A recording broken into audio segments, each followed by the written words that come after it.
ರಾಷ್ಟ್ರೀಯ ಹೆದ್ದಾರಿ 66ರ ಬೈಕಂಪಾಡಿ ಬಳಿ ಸೋಮವಾರ ಬೆಳಗ್ಗಿನ ಜಾವ ಕೇರಳ ಮೂಲದ ಪ್ರಮುಖ ಉದ್ಯಮಿಯೊಬ್ಬರ ಕಾರನ್ನ ಅಡ್ಡಗಟ್ಟಿ 7ರಿಂದ 8 ಮಂದಿ ದರೋಡೆಯನ್ನ ಮಾಡಿ ಲಕ್ಷಾಂತರ ಮೌಲ್ಯದ ಚಿನ್ನಾಭರಣ ದೋಚಿ ಪರಾರಿಯಾಗಿರುವಂತಹ ಆಘಾತಕಾರಿ ಘಟನೆ ವರದಿಯಾಗಿದೆ. ಕೇರಳದ ಪಯ್ಯನೂರು ನಿವಾಸಿ ಉದ್ಯಮಿ ವಿಕಾಸ್ ಎಂಬವರು ಪತ್ನಿ ಮತ್ತು ಮಗನೊಂದಿಗೆ ಮುಂಬೈನಲ್ಲಿ ನಡೆದಿದ್ದ ಸ್ನೇಹಿತನೊಬ್ಬನ ಮದುವೆಯನ್ನ ಮುಗಿಸಿಕೊಂಡು ತಮ್ಮ ಊರಿಗೆ ಹಿಂತಿರುಗುತ್ತಿದ್ದಾಗ ಈ ಕೃತ್ಯ ನಡೆದಿದೆ. ಸೋಮವಾರ ಬೆಳಗಿನ ಜಾವ ಸುಮಾರು 2:30ರ ಸುಮಾರಿಗೆ ಉದ್ಯಮಿ ವಿಕಾಸ್ ಅವರ ಕಾರು ಬೈಕಂಪಾಡಿಯ ದ್ವಾರದ ಹೋಟೆಲ್ ಸಮೀಪ ತಲುಪ್ತಾ ಇದ್ದಂತೆ 3 ಕಾರುಗಳಲ್ಲಿ ಹೊಂಚು ಹಾಕಿ ಬಂದಿದ್ದ ಸುಮಾರು 7ರಿಂದ 8 ಮಂದಿ ದರೋಡೆಕೋರರು ವಿಕಾಸ್ ಅವರ ಕಾರನ್ನ ಬಲವಂತವಾಗಿ ರಸ್ತೆ ಮಧ್ಯೆ ತಡೆದು ನಿಲ್ಲಿಸಿದ್ದಾರೆ. ತಕ್ಷಣವೇ ಕಾರಿನ ಬಳಿ ಬಂದ ದರೋಡೆಕೋರರು ವಿಕಾಸ್ ಅವರನ್ನ ಬಲಾತ್ಕಾರವಾಗಿ ಕೆಳಕ್ಕೆ ಇಳಿಸಿ ಕಾರಿನಲ್ಲಿದ್ದ ಅವರ ಪತ್ನಿ ಹಾಗೂ ಮಗನನ್ನ ಅದೇ ಕಾರಿನ ಸಮೇತ ಅಪಹರಿಸಿಕೊಂಡು ಅತಿ ವೇಗವಾಗಿ ಅಲ್ಲಿಂದ ಪರಾರಿಯಾಗಿದ್ದಾರೆ. ವಿಕಾಸ್ ಅವರ ಪತ್ನಿ ಮತ್ತು ಮಗನನ್ನ ಅಪಹರಿಸಿದ ದರೋಡೆಕೋರರು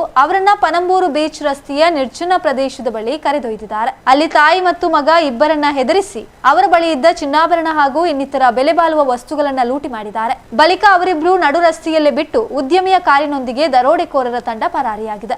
ಘಟನೆಯಿಂದ ತೀವ್ರ ಆಘಾತಕ್ಕೊಳಗಾಗಿರುವ ಉದ್ಯಮಿ ವಿಕಾಸ್ ಅವರು ಪನಂಬೂರು ಪೊಲೀಸ್ ಠಾಣೆಗೆ ಧಾವಿಸಿ ದೂರನ್ನು ನೀಡಿದ್ದಾರೆ.